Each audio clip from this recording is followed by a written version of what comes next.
Simone, frappe à but! Quel but! Signé Marco Simone! Quel but! Quel but de David Trezeguet! Quel geste incroyable! Bienvenue sur Monaco, champion de l'an 2000, une série Radio Diagonale. Bonjour à tous et bienvenue sur Radio Diagonale, la web radio 100% rouge et blanche, pour ce troisième épisode de notre série Monaco, champion de l'an 2000. Après être revenu lors de l'épisode précédent sur le renforcement de l'équipe, opéré pendant le mercato d'été, on va aujourd'hui rentrer dans le vif du sujet en s'intéressant au match et en se penchant notamment sur le début de saison de l'équipe coachée par Claude Puel. Un départ qui va s'avérer assez mitigé. Lors de la première journée, Monaco va en effet rester dans les starting blocks, concédant à domicile un match nul de partout face au promu stéphanois. Le premier 11 aligné par Claude Puel apportant de la gueule.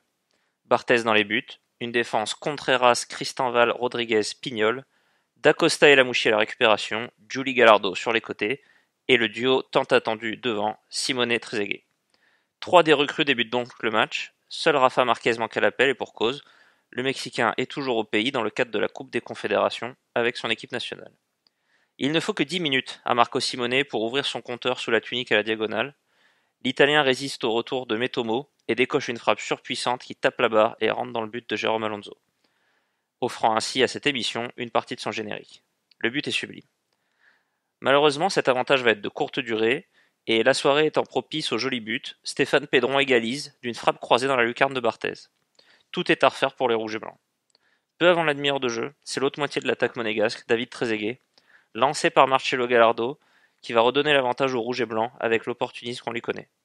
Le duo Simone-Trezeguet répond déjà aux attentes. Sur la pelouse, Marcelo Gallardo trouve rapidement ses marques. Très à l'aise, le meneur argentin fait souffrir ses vis-à-vis. Malheureusement, Monaco va à nouveau craquer à la 59e minute et concéder l'égalisation à Saint-Étienne. Aloisio échappe à Julien Rodriguez et pique son ballon au-dessus de Barthez. Ce sera le dernier but de la rencontre. Encore pire, Monaco va s'incliner dès la deuxième journée. En déplacement à Bollaert, les Monégasques cèdent sur un but de Daniel Moreira et s'inclinent 1-0. En zone mixte, Fabien Barthez ne mâche pas ses mots après la rencontre. C'est ce qu'on a entre les jambes, c'est tout. Donc il n'y a que comme ça qu'on peut gagner quelque chose. C'est ce qu'a fait Lens ce soir, c'est ce qu'a fait Saint-Étienne la semaine dernière. Et voilà, donc nous on n'en a pas et voilà le résultat. Donc je pense qu'il n'y a pas 50 000 solutions, il faut arrêter de dire ceci, cela.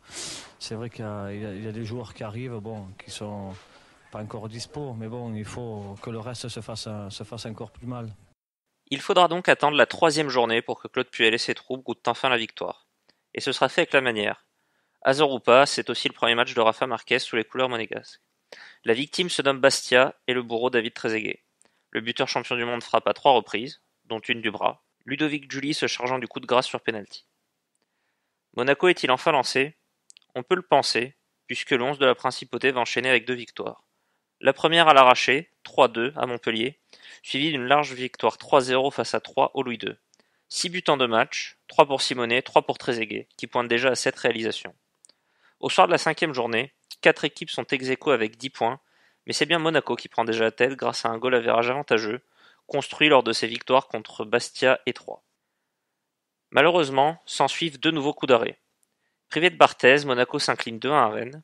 Si Marcelo Gallardo ouvre son compteur de but monégasque, un CSC de Dacosta et une bourde de Tony Silva, concrétisée par le futur monégasque Shabani Honda, offrent la victoire aux Bretons.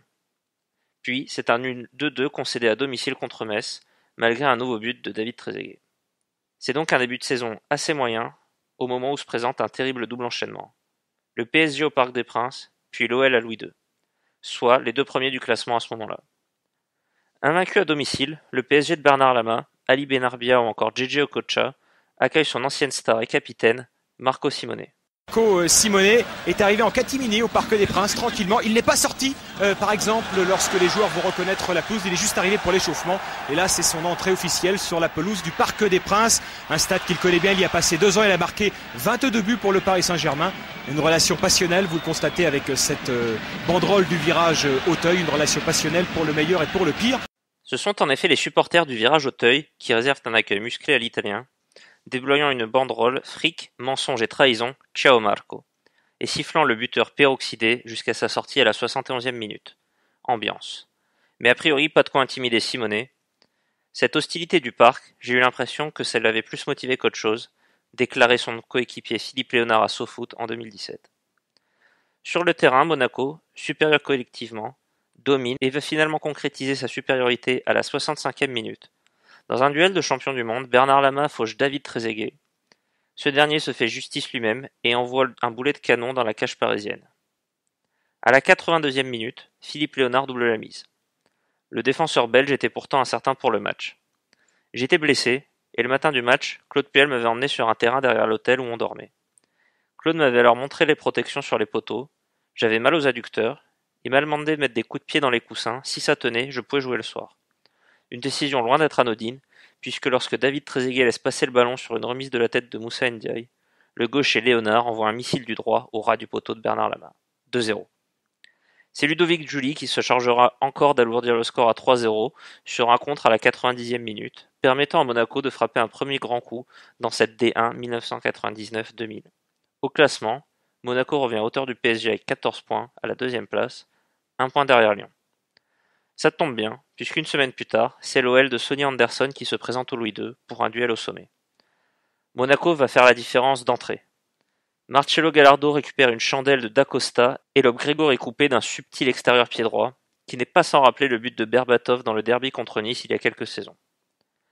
Patrice Carteron aura bon fracasser le poteau de Barthez sur coup franc, c'est bien Monaco qui l'emporte sur la plus petite des marges. Et Bernard Lacombe, le coach lyonnais, de déclarer avoir vu en Monaco le meilleur collectif du championnat de France. Au soir de cette 9e journée, les Rouges et Blancs montent à nouveau sur le trône de la Ligue 1, devançant Paris et Auxerre la différence de but. La saison semble enfin bien lancée pour les Rouges et Blancs. Le duo Simonet-Trezeguet donne déjà satisfaction, avec 13 buts à eux deux, tandis que Marcelo Gallardo commence à éclabousser le championnat de sa classe. En parallèle, Monaco a également réussi ses débuts en Coupe UEFA.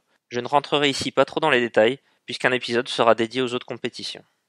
La suite, c'est au prochain épisode. D'ici là, portez-vous bien, et Dage Monaco.